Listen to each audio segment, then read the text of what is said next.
For USCFootball.com, I'm Keely Eure here with Shotgun Spratling for instant analysis of USC's early signing period press conference with head coach Lincoln Riley. Now, Shotgun, traditionally we show up on Wednesday, the first day of the early signing period, but we were here on a Friday, and I think something that happened right before the presser had to do with that. Yeah, USC was waiting on the announcement of Damani Jackson, the five-star cornerback from Santa Ana Monterey Day. The former commit of USC decommitted in November and looked like he was going elsewhere. Obviously, the hire of Lincoln Riley was really big. The retention of Dante Williams was really big. He was looking at Alabama and USC. Those are the two schools he was down to. Ends up committing to USC, so they pushed it back to wait and see where Damani Jackson would commit to. And Lincoln Riley talked a little bit about Damani and said how energetic he was, how bought in he already was. There was no hesitation once he called him up and said, "Hey, I'm coming." He's ready to go. He's ready to recruit other guys. He's ready to get to work. So they were really excited about that, and that gives them a little bit of momentum going into this dead period that they'll have over the holidays and going into January. And USC may get some more news behind the scenes. Cyrus Moss is also going to be committing today. He's not going to announce until January 8th at the All-American Bowl. And there's a couple other targets there that will be committing at that All-American Bowl that USC may already have signatures from, but we won't know until then. So a little bit of momentum, though, with Damani Jackson. Obviously, a really big get for USC to get him back in the fold and to lock down another local guy. Mm-hmm. Yeah, Damani is the #1 rated player from California. What does it say about what Lincoln can do in the state of California for recruiting and the precedent he wants to set? Yeah, he said it's really, really important to them to take care of California. But he also mentioned, when he was at East Carolina, at Oklahoma, the previous stops he had been at, he knew that, coming to not just California, not just Southern California, but the entire West region, when USC is good, USC is going to get who they want. And it's going to be really difficult to pull anyone away. He said, but when USC is not playing well and they're struggling on the field, that's when they felt like there was opportunities to come in and try to, take some players away. If he can lock down the local players, then it's a good chance that they'll do well in the field. So that's a really big step, getting 2 players from Mater Dei, 2 players from Bishop Gorman in Nevada, 2 really big powerhouse programs that put out a number of players every single year. So getting those 4 guys, only 7 guys signing right now, but 4 of them coming from 2 of the powerhouses, I think is really big for them moving forward to start reestablishing those pipelines at 2 really big schools. As you mentioned, 7 guys signed right now, and Lincoln Riley acknowledged how that's a small class, and he said that doesn't reflect that there's no interest in USC. He said there's a lot of interest. It was tempting to sign at least 20 players, at least in this early signing period, but he said they know what it takes to build a championship roster, and so they have to be patient and make sure they're getting the right guys. Yeah, he said they're going to do it piece by piece. And so he said, hey, we could go out and get 15, 20 guys, but one, they didn't want to go across the country and guys that they weren't familiar with, try to bring them in, because he said one of the things that is important as getting the right pieces is avoiding the wrong pieces that can be an issue in the locker room. So, working on that, trying to get the individual pieces they know are going to fit for USC and what they're trying to build here, the culture. So I think that was really big for them. So they didn't want to go out and try to expand their horizons a little bit. They wanted to focus on some really big name guys and focus there, and then they'll go into February, the February signing period, and try to get some more guys there. There's some offensive linemen out there they're really working hard on, and then the transfer portal. The transfer portal is going to be absolutely huge for this. Lincoln Riley said there's going to be an overhaul of this roster. He said it could be as many as 35 to 40 roster spots could be overturned in this cycle. So we'll see. We've seen some of those guys enter the portal. We've seen some guys declare for the draft. Who comes in? Is it freshmen that it may take a little bit of time for them to build, or is it going to be experienced transfer portal guys, and how do those pieces fit?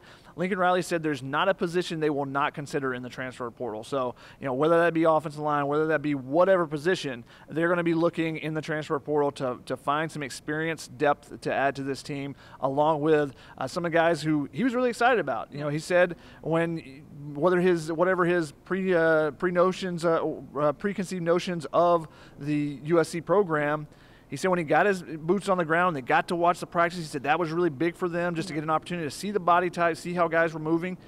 he came away even more optimistic about where this program could be at, coming off a 4-8 season. So I think he's excited, and he said the players have been really excited, said they wanted to get right back to work after that Cal game. So I think there's definitely a shot of adrenaline into this program, and I think those veteran players that are returning, they've been given a shot of energy as well with Lincoln Riley's hire. Mm-hmm. Yeah, he noted that he's even more optimistic about USC's starting point right now, but then did note it is a starting point, and there's still work to do for the program. Now, we've covered the 7 signees for a while now, but this is the first time we got to hear Lincoln Riley's evaluation of them. What do you have to say today? We'll start with the punter, Atticus Bertram, going to Australia, and he said during the COVID era it's really interesting and really different to try to recruit an international player, but he said he's an elite talent. So you're looking for, it's a, punter is a position you're not looking for every single year. So when you do get one and you give them a scholarship, you got to hit on it. So they're really excited about the potential there. Another guy out of the area, Garrison Madden, the linebacker, 3-star linebacker from Georgia. He said he feels he's a diamond in the rough, and they feel the speed that he has. Said that he was actually away from football for a little bit. Now he's come back to football, and he shows the attack mode that they're looking for, but the speed. He said they will not compromise on speed on this roster. So I think that was a really interesting thing to hear him say. And then obviously the 2 kids from Bishop Gorman, Fabian Ross, when Lincoln Riley and his staff came in, they pushed a lot of guys out of the staff. They basically started from scratch. They met with Ross. They loved his family, loved his tape, said they wanted him in the class. So getting him, and then Zion Branch, who's the guy that they 4-star safety they picked up on Wednesday. I'm losing on track all the days here. Yeah. But he said he's a complete package. A guy that can play over the top, guy that can come down in the box. So he's going to give him some a unique skill set at the safety position to do a lot of different things. I think we'll see where he comes. Raleek Brown. He called him a dynamic, one of the most dynamic playmakers in the country, and I think it's going to be really interesting to see how they use him, because you can use him in the backfield, you can use him as a slot back, in a slot receiver. You can do a lot of different things with him. You may see him returning some kicks and stuff. So really excited to get him. 1 5-star, and then get another 5-star from modern day today with Damani Jackson, like we talked about. Definitely has the size, the height, the speed to be an elite corner. He's coming off an injury. We'll see where he's at, if he's able to participate in spring practice at all, and if he's going to be ready for the fall. But he was talking mostly about how excited that Damani was to get in, get to work.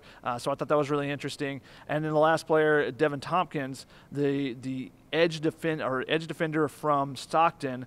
When they came in, they looked at the different pieces. They were saying, do the defensive linemen, do they fit? And that was one of the things that I thought was actually interesting. He's talking about their defensive front. Yeah. He said they do not want just big body guys that are just going to take up blocks. They want explosive playmakers that are going to get in the backfield and make impact plays. So that could tell you where this roster is going to go forward, especially at the defensive tackle position, where USC had some big body guys that weren't able to stay healthy this year. What happens with their status, that'll be interesting. But Devin Tompkins, he said that he's the exact type of player they're looking for, a guy that can make plays, get into the backfield, and disrupt. So he was really excited about the 7 guys they did bring in, obviously a small class. Interesting that he did not mention Earl Barquette, the defensive tackle from TCU, the transfer. Now, USC, he tweeted out a picture that said signed on it, one of the graphics that USC had given out to some of the other high school players, but USC did not actually acknowledge and tweet out anything with him in it. So I don't know if there's a couple of hurdles just to finish the signature up and making sure that he's eligible in the class transfer and all that type stuff that goes into a transfer. But it was interesting that he was not mentioned today. Mm-hmm. And I thought it was interesting, Riley said that they're not trying to win just one day in December or one day in February. Building a championship roster takes a layer by layer, step by step. What did you take away from a lot of championship talk, a lot of championship building talk today? One of the things is he's already built up some cachet. When you come and what his background at Oklahoma, you don't have to immediately win the first 2 weeks, where you can get some big pieces, and that's been really big for them. The guys that they have been able to sign, getting Zion Branch, getting Damani Jackson committed the last couple of days, but you don't have to win this and have constant criticism. So that's part of the reason why I don't think that they necessarily felt that they had to go sign a big class. There just wasn't that pressure on them. So I think that the fact that he said we're not trying to win a Wednesday in December or a Wednesday in February really says that he understands that it's not about recruiting titles. It's about winning on the field. Now, obviously, if you recruit really well, that helps out your chances there. But I think he just understands what it takes. And a lot of times coaches have bonuses built into their contracts that you get a certain value of recruits or a certain recruiting class ranking, then you get a bonus. So he was not reaching for that at all, not trying to do anything like that. He's focused on piece by piece. And he mentioned that multiple times. They're going to build it piece by piece, one piece at a time. And I think the building blocks are there for with some big important pieces for them with Raleek Brown, Damani Jackson, and Fabian Ross and Zion Branch. I think those 4 guys in particular are really big building blocks for them at some different positions. So now what can they do the next 2 months? He had 2 weeks to do this, basically, maybe 3 if you want to give him a little bit extra credit there. But 2 months now until February. Can you close on some of those high school offensive linemen? And can you close on some transfer portal guys? Well, that's what I was going to ask you. For the more casual USC fan who's not a diehard recruiting person, what should they look out for in the next 2 months? Definitely the offensive lineman. Josh Connolly, the 5-star offensive lineman from Washington. Devin Campbell pushed back his commitment, was going to announce this week, pushed back. Now, he had eliminated USC. It was down to 2, but maybe USC gets back in there. Another 5-star offensive lineman from Texas. You get Dave Aluli from Oregon, another offensive lineman that pushed back was previously committed to Oregon. So USC, there's also some guys in the transfer portal that they're going to be looking for at the offensive tackle position, but they got a really big addition getting Andrew Voorhees back, getting Brett Nealon back, so that they're not desperate. Because I think they would have been desperate for experience. They're not desperate at this point, but they definitely want to add some pieces. So the offensive line is the big one.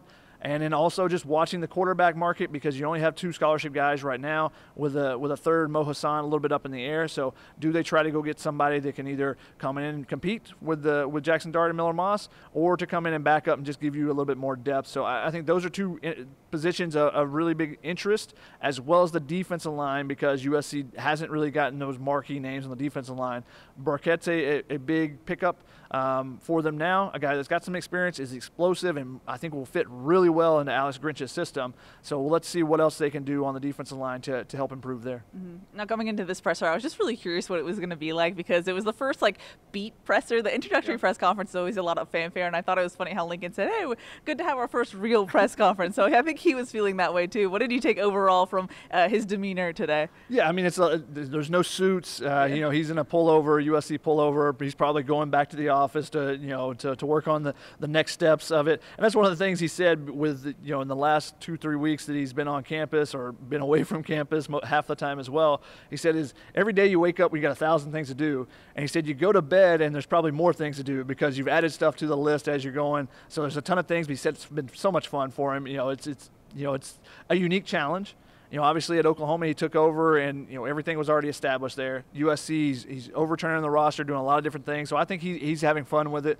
But it was a more casual event in that regard. He's just with the people that cover the team almost all the time. So he then, at the end of the press conference, walked around and introduced himself and got to trying to get to know everyone. So winning that part of it too, so he can have that that individual one-on-one, know people's names on it. He wanted everyone to introduce themselves with their name and affiliation, so he can continue to learn. He's in a big learning stage right now across USC and learning everything, the traditions, everything here, and trying to also do everything to make this program much better than it was this season. Now, Shadi, it's time for my last question, which I don't want to ask because you're heading to the East Coast right after we finish Instant. It's your last Instant in person for the foreseeable future. But any final thoughts before we wrap this one up? No, I thought Lincoln Riley, was great today, explaining why they only had 7 people, explaining what he liked about each of those pieces, and we'll see what they can do, both in the transfer market and with some of those offensive linemen in particular. But the rest of the recruiting class, they moved up to, I believe, to 82nd today, which is still a terrible, terrible ranking for USC. But it's slowly building its way up, and that's what we kind of expected when they had some decommitments after Riley was hired. So you expected them when they fall out of the top 100 to start slowly building their way back up, and they're doing that right now. We'll see where it actually finishes, especially now with 24/7 Sports incorporating the transfers. USC could rocket up the rankings just because they're not going to sign a huge high school class, but they could bring in a number of transfers that actually will boost that ranking as well. All righty, Shaka, and thank you for filling in admirably for Dan Weber when he left. You've been my instant buddy, so thank you and safe travels. I'll try. We'll see. I got a 7.5-hour drive to Phoenix right now because of traffic. Of course, Friday. But be in Phoenix tomorrow for basketball, and then I'll be in Oklahoma City for basketball on Tuesday next week, and then continue on to the East Coast. But hopefully I'll see you guys before too long. Yeah. I expect nothing less. Basketball road trip while you're moving. Just a shotgun thing. Alrighty, that's going to wrap it up from USC's early signing day period presser for Shotgun Spratling. I'm Keely Eure. For more, check out uscfootball.com. Peace.